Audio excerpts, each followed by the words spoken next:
tema da mensagem que o Senhor colocou no nosso coração para trazer aos irmãos e amigos nesta manhã é grandiosa salvação. Hebreus capítulo 2, versículo 3 diz assim: como escaparemos nós se não atentarmos para uma tão grande salvação, a qual, começando a ser anunciada pelo Senhor, foi-nos depois confirmada pelos que a ouviram. Temos nesta porção da palavra de Deus uma chamada de atenção para a salvação que nos foi inicialmente anunciada pelo Senhor Jesus e depois confirmada pelos apóstolos. O texto refere-se a ela como tão grande salvação. Grande salvação. Então, se é uma tão grande salvação, não recebê-la significa um grande problema. Podemos dizer até mesmo uma verdadeira tragédia.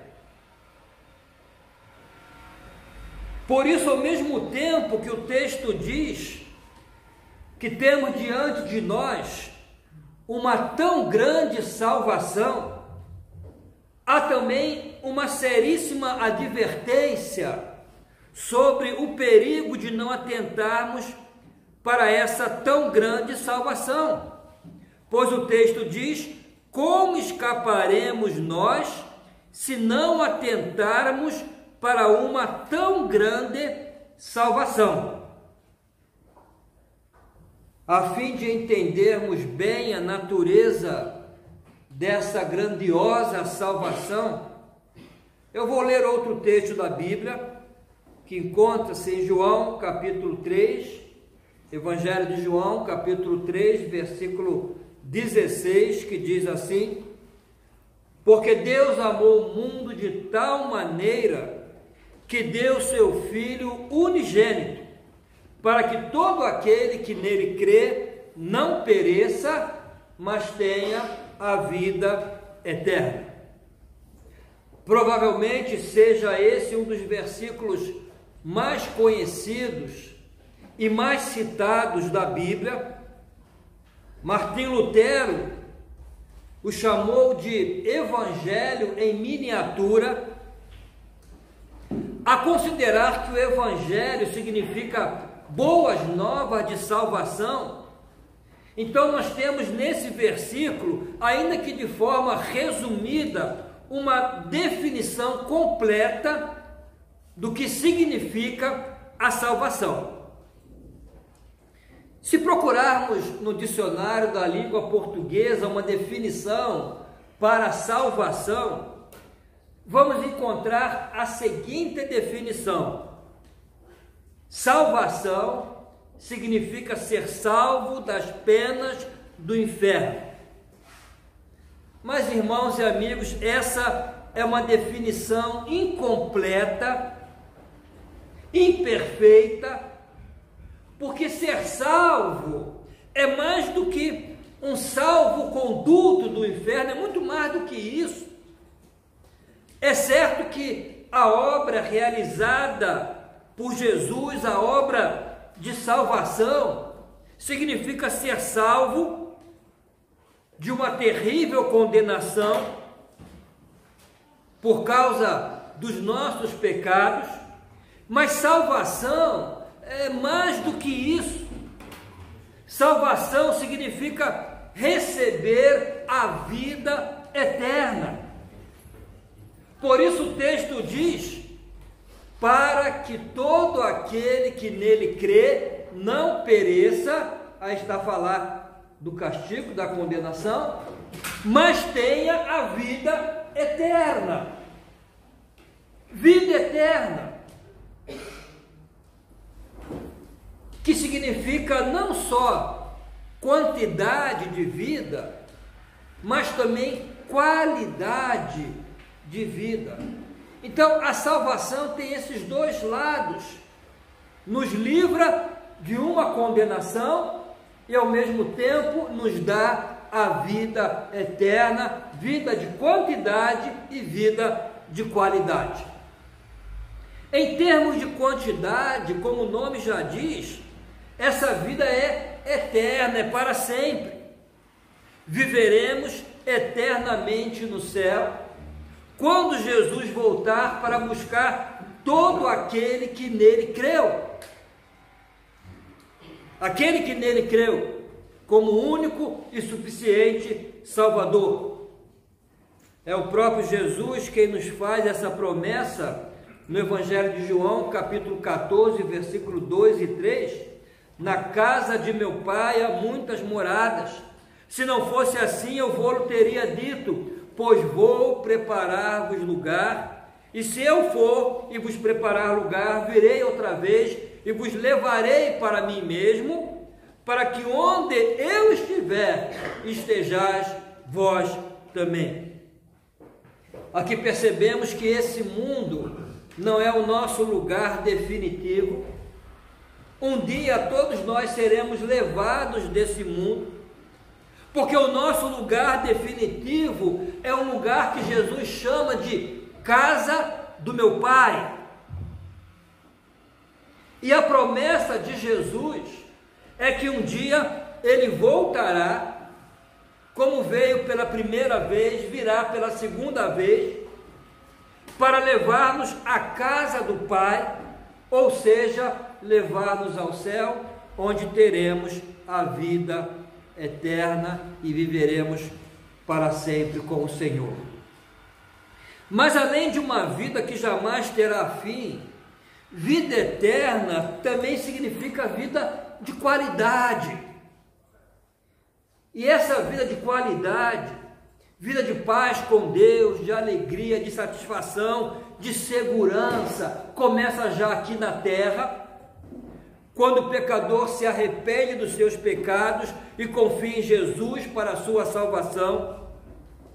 Por isso Jesus disse em João capítulo 10, versículo 10, vim para que tenham vida e vida abundante, vida de qualidade, vida feliz com Jesus aqui na terra. No entanto, o texto de João 3,16, além de trazer-nos uma definição completa de salvação, também revela o grandioso amor de Deus por nós, amor esse que o motivou a dar-nos tão grande salvação.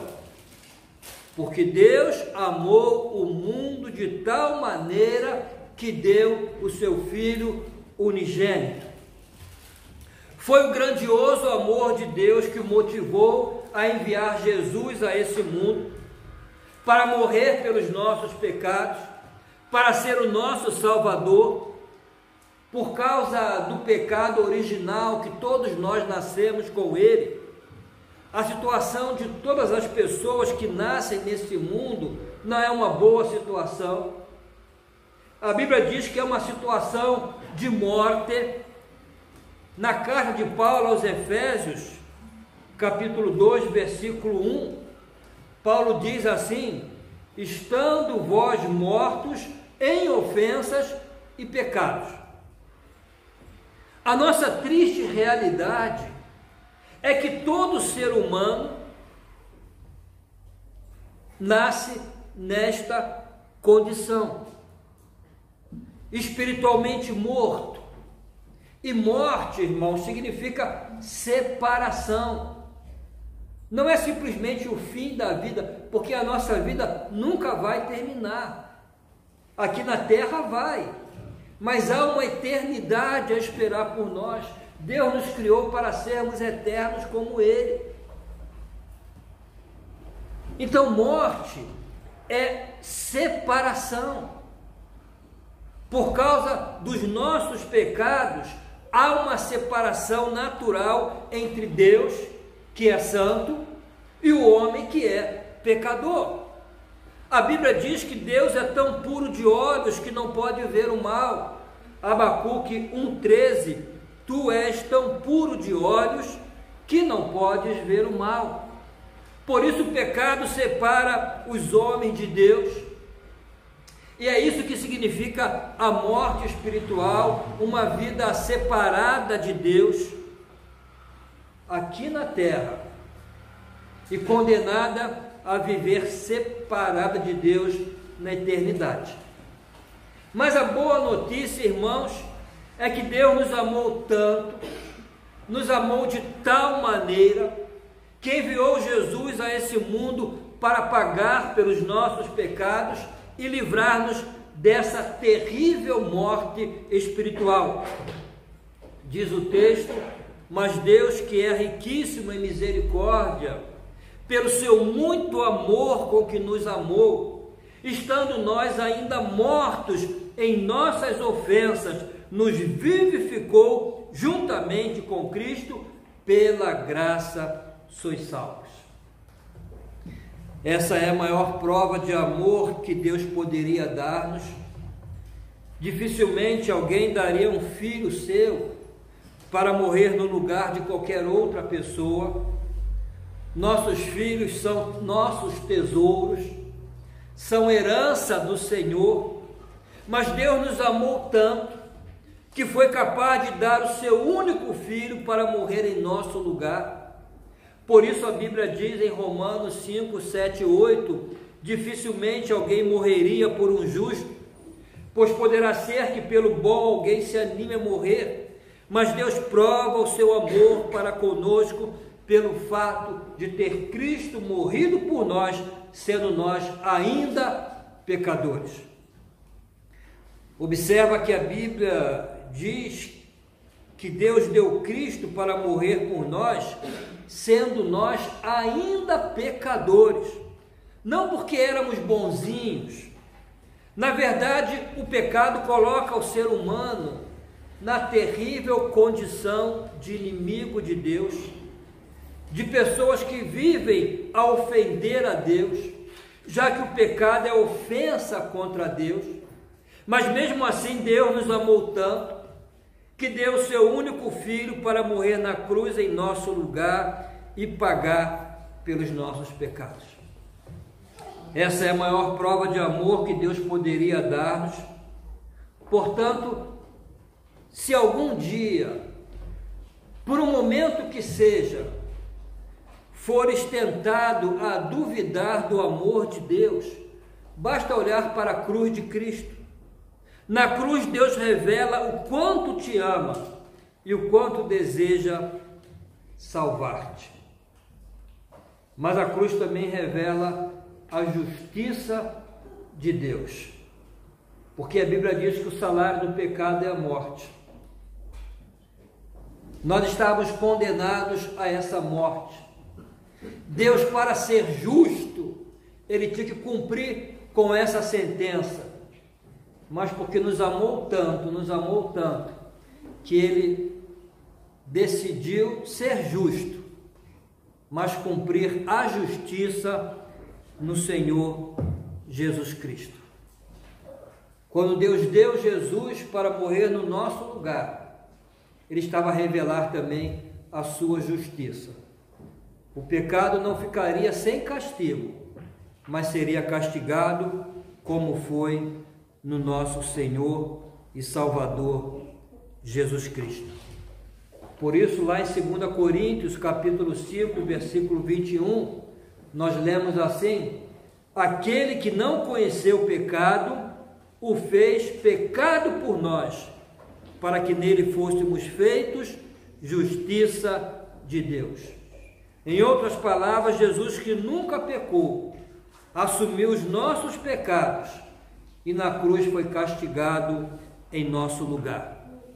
Dessa forma, Deus pode oferecer-nos o seu perdão, oferecer-nos a sua salvação, sem ser injusto, já que a justiça de Deus foi feita em Jesus, que voluntariamente assumiu a nossa culpa e sofreu a nossa condenação. Então, o sacrifício de Jesus em nosso lugar, primeiro revela o imenso amor de Deus por nós, porque Deus amou o mundo de tal maneira que deu seu Filho. Em segundo lugar, também revela a justiça de Deus, que não pode deixar o pecado sem castigo. Mas por amor, Ele preferiu castigar o nosso pecado no seu próprio Filho. E finalmente revela o único caminho que toda pessoa precisa seguir para receber a salvação. Vamos observar novamente João 3,16. Porque Deus amou o mundo de tal maneira que deu o seu Filho unigênito, para que todo aquele que nele crê não pereça, mas tenha a vida eterna. O amor de Deus é por todo o mundo. O sacrifício de Jesus foi por todo o mundo, mas a salvação que tem origem no amor de Deus e foi conquistada pelo sacrifício de Jesus, é somente para todo aquele que nele crê. Já vimos que Deus, para salvar-nos e ao mesmo tempo manter-se justo, teve que castigar os nossos pecados em Jesus. Isso é graça, é favor que não merecemos. Agora, a única coisa que Deus pede é que creiamos no sacrifício de Jesus e que possamos entregar a nossa vida a Ele para que seja o nosso Salvador. Em João 14,6, Jesus disse: eu sou o caminho, a verdade e a vida, ninguém vem ao Pai senão por mim. Somente Jesus pode dar-nos tão grande salvação, porque foi somente Ele que morreu na cruz para pagar pelos nossos pecados. Por isso que a salvação é somente para todo aquele que nele crer. Como reagir diante dessa tão grande salvação? Obra do imenso amor de Deus por nós. Nós que já somos salvos por graça, mediante a fé em Jesus, não nos nossos méritos, nas nossas obras, mas na fé em Jesus.